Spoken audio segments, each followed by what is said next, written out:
Hi friends, welcome back to Neha food stories. ഞാൻ ഷെഹറൂബ ഷമീർ. ഞാൻ ഇന്നിപ്പോൾ ഇവിടെ വന്നിരിക്കുന്നത് വളരെ വ്യത്യസ്തമായൊരു ബിരിയാണിയുമായിട്ടാണ്. ചിക്കൻ ബിരിയാണി എങ്ങനെ പ്രഷർ കുക്കറിൽ ഉണ്ടാക്കാമെന്ന്. എല്ലാവരും ചിലപ്പോൾ പ്രഷർ കുക്കറിൽ ബിരിയാണി ഒക്കെ ഉണ്ടാക്കുന്നുണ്ടാവും. ഇത് കുറച്ച് വ്യത്യാസമായിട്ട് തന്നെയാണ്. നല്ല ടേസ്റ്റ് ആയിട്ടാണ് ഞാനിപ്പോൾ ഇവിടെ പ്രഷർ കുക്കറിൽ ബിരിയാണി ഉണ്ടാക്കിയിട്ടുള്ളത്. നമുക്ക് വളരെ ഈസി ആയി ഉണ്ടാക്കാൻ പറ്റും. ഇനിയിപ്പോൾ ബിരിയാണി ഒക്കെ കഴിക്കണം തോന്നുമ്പോൾ നമുക്ക് ഒരുപാട് ബുദ്ധിമുട്ട് തോന്നുന്നു ഉണ്ടാക്കാനൊക്കെ. പക്ഷെ പ്രഷർ കുക്കറിലാണെങ്കിൽ വളരെ പെട്ടെന്ന് ഉണ്ടാക്കാം. നല്ല ടേസ്റ്റുമാണ്. ചിക്കൻ ദം ബിരിയാണിന്റെ അത്രക്ക് ഇങ്ങോട്ട് എത്തില്ലെങ്കിലും എന്നാലും ഏകദേശം അതിന്റെ ഒപ്പം എത്താൻ പറ്റിയൊരു ബിരിയാണി തന്നെയാണിത്. അപ്പൊ എല്ലാവരും ഒന്ന് ട്രൈ ചെയ്ത് നോക്കണം, എന്നിട്ട് ഫീഡ്ബാക്ക് അറിയിക്കണം. അതുപോലെ എന്റെ വീഡിയോസ് ഒക്കെ കണ്ടിട്ട് ഒരുപാട് പേര് കമന്റ് ചെയ്യാറുണ്ട്. അവരോടൊക്കെ എനിക്ക് വളരെയധികം താങ്ക്സ് ഉണ്ട്. അപ്പൊ ഇനിയും വീഡിയോസ് ഒക്കെ കാണുക, കമന്റ് ഇടുക, സപ്പോർട്ട് ചെയ്യുക. പിന്നെ എന്തെങ്കിലും സംശയങ്ങളൊക്കെ ഉണ്ടെങ്കിൽ ഒന്ന് കമന്റ് ചെയ്യണേ. അപ്പൊ എല്ലാവരോടും ഒരുപാട് നന്ദി വീണ്ടും പറയാണ്. പിന്നെ ഇനിയിപ്പോൾ പറയാനുള്ളത്, എൻ്റെ ചാനൽ ഇതുവരെ സബ്സ്ക്രൈബ് ചെയ്യാത്തവരുണ്ടെങ്കിൽ ഒന്ന് സബ്സ്ക്രൈബ് ചെയ്യണേ. അതോടൊപ്പം തന്നെ ആ ബെൽ ബട്ടൺ ഒന്ന് എനേബിൾ ചെയ്യുകയാണെങ്കിൽ ഞാൻ വരുന്ന റെസിപ്പികളുടെ നോട്ടിഫിക്കേഷൻ നിങ്ങൾക്ക് ഉടനെ തന്നെ കിട്ടും. അപ്പോൾ ഇനിയും തുടർന്നും നമുക്ക് ഇതുപോലെ നല്ല നല്ല റെസിപ്പീസുമായി വീണ്ടും കാണാം. അപ്പോൾ ഈ ബിരിയാണി എങ്ങനെയാണ് ഉണ്ടാക്കുന്നത് നമുക്ക് നോക്കാം.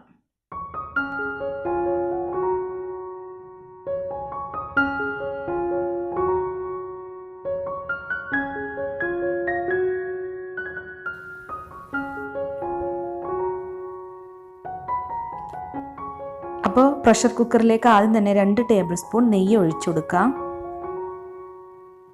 ഇനി 3 ടേബിൾ സ്പൂൺ പാം ഓയിൽ ഒഴിച്ചു കൊടുക്കാം. ഇനിയിപ്പോൾ സവാള ഒന്ന് ഫ്രൈ ചെയ്തെടുക്കണം. അതിനു വേണ്ടി ഒരു ചെറിയ സവാള നേരിയതായി അരിഞ്ഞെടുത്തതാണ്. ഇതിട്ടൊന്ന് ഫ്രൈ ചെയ്തെടുക്കാം. നമ്മളിപ്പോൾ അർജൻറ്റായി ബിരിയാണി ഉണ്ടാക്കുകയാണെങ്കിൽ ഈ സ്റ്റേജ് ഒഴിവാക്കാവുന്നതാണ്. ഞാനിപ്പോൾ ഷോ ചെയ്യുന്നതുകൊണ്ട് വേണ്ടി മാത്രമാണ് ഇപ്പോൾ ഈ സ്റ്റേജ് എടുക്കുന്നത്. ഇത് നിർബന്ധമൊന്നുമില്ല. സവാളയൊക്കെ ഫ്രൈ ചെയ്തെടുക്കലും അണ്ടിപ്പരിപ്പും മുന്തിരിയൊക്കെ നമ്മൾ പ്രഷർ കുക്കറിലാണെങ്കിൽ നമുക്കിതൊക്കെ ഒഴിവാക്കാം. അപ്പോൾ സവാള ഇവിടെ ഫ്രൈ ആയി വന്നിട്ടുണ്ട്. ഇത് നമുക്കിനി ഒരു സ്ട്രെയിനറിലേക്ക് മാറ്റാം.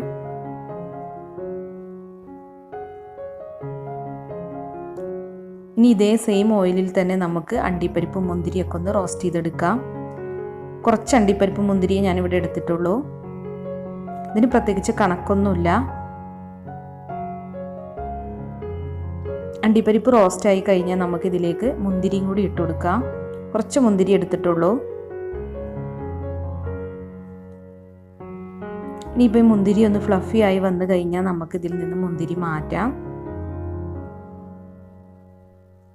അപ്പോൾ മുന്തിരി ഇവിടെ നന്നായി ഫ്രൈ ആയി വന്നിട്ടുണ്ട്. ഇനി നമുക്ക് ഈ എണ്ണയിൽ നിന്ന് മുന്തിരിയൊക്കെ മാറ്റാം. അണ്ടിപ്പരിപ്പും മുന്തിരി ഒരു ബൗളിലേക്ക് മാറ്റാം, അല്ലെങ്കിൽ സ്ട്രെയിനറിലേക്ക് മാറ്റുകയാണെങ്കിൽ അത് ക്രിസ്പി ആയിട്ട് തന്നെ ഇരുന്നോളും.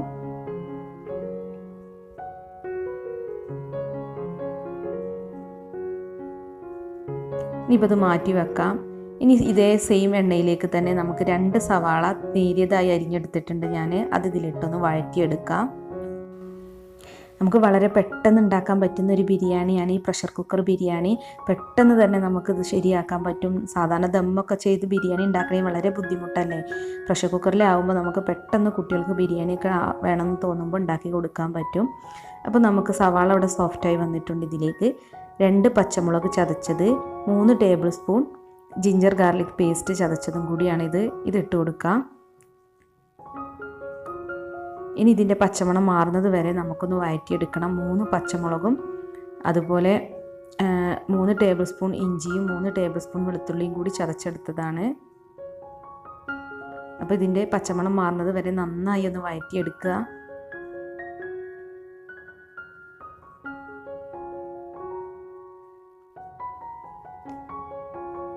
പ്രഷർ കുക്കറിൽ ഇങ്ങനെ നമ്മൾ മസാലയൊക്കെ റെഡിയാക്കി എടുക്കുമ്പോൾ അടി പിടിക്കാതെ ശ്രദ്ധിക്കണം. ഇനി നമുക്കിതിലേക്ക് സ്പൈസസ് ആഡ് ചെയ്ത് കൊടുക്കാം.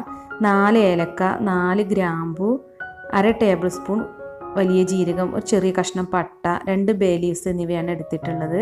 അപ്പോൾ ഇത് നമുക്കിനി ഇതിലേക്ക് ഇട്ട് കൊടുക്കാം. ഇനി ഇതൊന്ന് മിക്സ് ചെയ്ത് കൊടുക്കണം.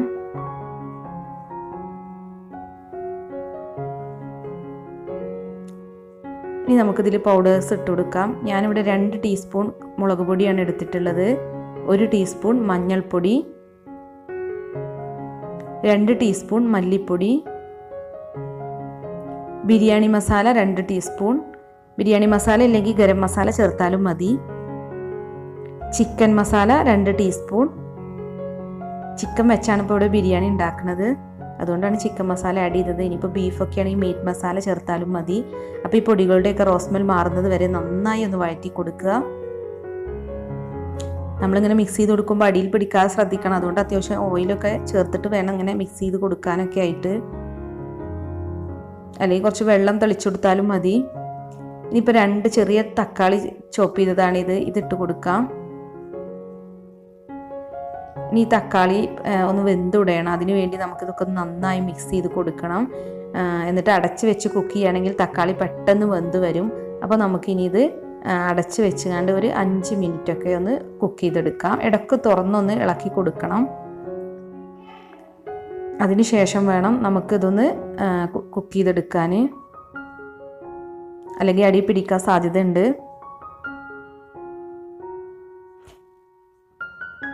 ഇനി നമുക്കിത് അടച്ചു വെച്ച് ഒന്നും കൂടി ഒന്ന് ആവി കൊള്ളിച്ചെടുക്കാം.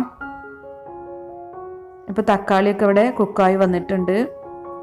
ഇനിയിപ്പോൾ ഈ സ്പൂണൊക്കെ വെച്ചൊന്ന് ഉടച്ചെടുത്താൽ മതി. അപ്പോൾ പെട്ടെന്ന് ഉടഞ്ഞിട്ടിക്കോളും. ഞാനിപ്പോൾ അങ്ങനെ ചെയ്യുന്നില്ല, നമ്മൾ പ്രഷർ കുക്കറിലാണല്ലോ കുക്ക് ചെയ്യുന്നത്. അതുകൊണ്ട് പെട്ടെന്ന് തന്നെ തക്കാളിയൊക്കെ നല്ല സോഫ്റ്റായി വെന്തുടഞ്ഞ് വന്നോളും. ഇനി ഇതിലേക്ക് കുറച്ച് മല്ലിയില ചോപ്പ് ചെയ്തത് ഇട്ട് കൊടുക്കാം. ഏകദേശം ഒരു 1/2 കപ്പോളം. കുറച്ച് പുതിനയിലയും കൂടി ഇട്ട് കൊടുക്കണം. ഇനി 3 ടേബിൾ സ്പൂൺ തൈരാണ് ഞാനിവിടെ എടുത്തിട്ടുള്ളത്, അത് ആഡ് ചെയ്ത് കൊടുക്കാം. ഒരു ലെമണിൻ്റെ ജ്യൂസാണിത്, അപ്പോൾ അതും കൂടി ഇതിലേക്ക് ഒഴിച്ചു കൊടുക്കാം. ലെമൺ ജ്യൂസൊക്കെ ചേർത്ത് കൊടുക്കുന്നത് നമ്മുടെ റൈസൊക്കെ ഒന്ന് വിട്ട് നിൽക്കാൻ വേണ്ടിയിട്ടാണ്. ഇനിയിപ്പോൾ ഇതിൽ തന്നെയാണ് നമ്മൾ റൈസ് ചേർത്ത് കുക്ക് ചെയ്യുന്നത്. ചിക്കനും റൈസൊക്കെ ഒരുമിച്ചിട്ട് കുക്ക് ചെയ്തെടുക്കുകയാണ് ചെയ്യുന്നത്.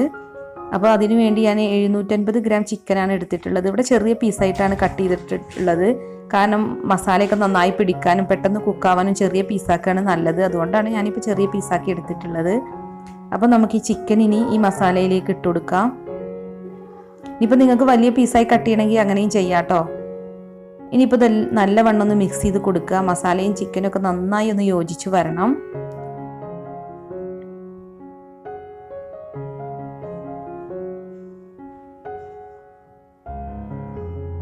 ഇനി ആവശ്യത്തിന് ഉപ്പും കൂടി ഇട്ട് കൊടുക്കാം. നമ്മൾ റൈസും ഇതിൽ ഇട്ടാണല്ലോ കുക്ക് ചെയ്യുന്നത്, അപ്പോൾ അത് കണ്ട ആവശ്യത്തിന് ഉപ്പിട്ട് കൊടുക്കുക. ചിക്കനും റൈസിനും വേണ്ടിയുള്ള ഉപ്പിട്ട് കൊടുക്കുക. ഇനി ഇത് നമ്മൾ നേരത്തെ ഫ്രൈ ചെയ്ത് വെച്ചിട്ടുള്ള ഒനിയൻ കുറച്ചിട്ട് കൊടുത്തിട്ടുണ്ട്.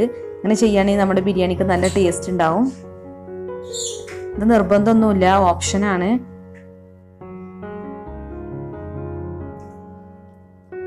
അപ്പോൾ ഇനി ചിക്കനും മസാലയൊക്കെ നന്നായി യോജിച്ച് വന്നിട്ടുണ്ട്. ഇനി ഇതിലേക്ക് 3.5 കപ്പ് ചൂടുവെള്ളം ഒഴിച്ചു കൊടുക്കണം. ഞാനിവിടെ 2 കപ്പ് കൈമ ജീരകശാല അരിയാണ് എടുത്തിട്ടുള്ളത്. അപ്പോൾ അതിന് 3.5 കപ്പ് വെള്ളമാണ് നമ്മൾ ചേർത്ത് കൊടുക്കേണ്ടത്. ഇനിയിപ്പോൾ വെള്ളം ഒന്നും കൂടി ഒന്ന് തിളച്ച് വരട്ടെ. തിളച്ച വെള്ളം തന്നെയാണ് ചേർത്തിട്ടുള്ളത്. ഇതിപ്പോൾ 2 കപ്പ് ജീരകശാല അരിയാണ്. ഇത് വെള്ളത്തിൽ കുതിർത്തെടുക്കൊന്നും വേണ്ട. 3-4 പ്രാവശ്യം കേക്ക് എടുത്തിട്ട് വാർത്തെടുത്താൽ മതി. നമ്മളിപ്പോൾ പ്രഷർ കുക്കറിൽ കുക്ക് ചെയ്യുന്നത് കാരണം പെട്ടെന്ന് വെന്ത് കിട്ടും. അപ്പോൾ നമ്മൾ വെള്ളത്തിൽ കുതിർക്കേണ്ട ആവശ്യമൊന്നുമില്ല. അപ്പോൾ ഈ ജീരകശാല റൈസ് നമുക്കിനി ഈ വെള്ളത്തിലേക്ക് ഇട്ട് കൊടുക്കാം. ഇനി നല്ലവണ്ണം ഒന്ന് മിക്സ് ചെയ്ത് കൊടുക്കുക. ഈ സമയത്ത് ഉപ്പൊക്കെ ഒന്ന് നോക്കുക, പാകത്തിന് ഉപ്പിട്ട് കൊടുക്കുക. ഇല്ലെങ്കിൽ ഇനി നമുക്കിത് അടച്ച് വെച്ച് കുക്ക് ചെയ്തെടുക്കാം. ഒരു 2 വിസിൽ ഹൈ ഫ്ലെയിമിലിട്ട് 2 വിസിൽ വന്നു കഴിഞ്ഞാൽ നമുക്ക് ഫ്ലെയിം ഓഫ് ചെയ്യാം. 2 വിസിൽ വന്നു കഴിഞ്ഞാൽ ഫ്ലെയിം ഓഫ് ചെയ്യണം. പിന്നെ ഇതിലെ ആവിയെല്ലാം പോയതിന് ശേഷം തുറന്നാൽ മതി. ഇപ്പോൾ ആവിയൊക്കെ പോയിട്ടുണ്ട്. നമുക്കിതൊന്ന് തുറന്ന് നോക്കാം. നമ്മുടെ ബിരിയാണി ഇപ്പോൾ ഇവിടെ റെഡി ആയി വന്നിട്ടുണ്ട്. ഞാൻ അത്യാവശ്യം മഞ്ഞൾപ്പൊടിയൊക്കെ ചേർത്തിട്ടാണ് കുക്ക് ചെയ്തത്. കാണാനൊരു ഭംഗിക്ക് വേണ്ടി നല്ല ടേസ്റ്റും ആയിരിക്കും. അപ്പോൾ നമ്മൾ ഇനിയിപ്പോൾ ഇത് കുക്കറിൽ തന്നെ വെച്ചിരിക്കരുത്, നമ്മൾ ഒരു പാത്രത്തിലേക്ക് മാറ്റുകയാണ് നല്ലത്, അല്ലെങ്കിൽ ഇത് കട്ട പിടിക്കും.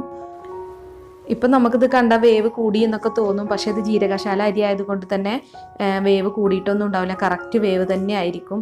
അപ്പോൾ നല്ല ടേസ്റ്റി ആയിട്ട് തന്നെ നമുക്കിത് കിട്ടും. നല്ല റൈസൊക്കെ വിട്ട് തന്നെ കിട്ടും.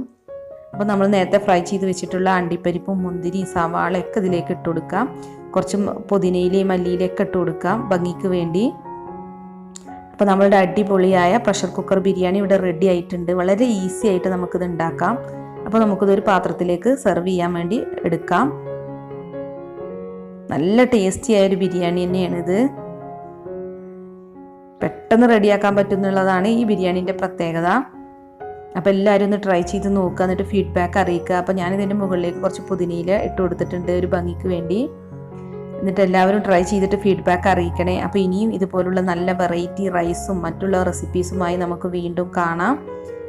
അപ്പോൾ ഇതുവരെ എൻ്റെ ചാനൽ സബ്സ്ക്രൈബ് ചെയ്യാത്തവരുണ്ടെങ്കിൽ ഒന്ന് സബ്സ്ക്രൈബ് ചെയ്യണേ. Thanks for watching my channel.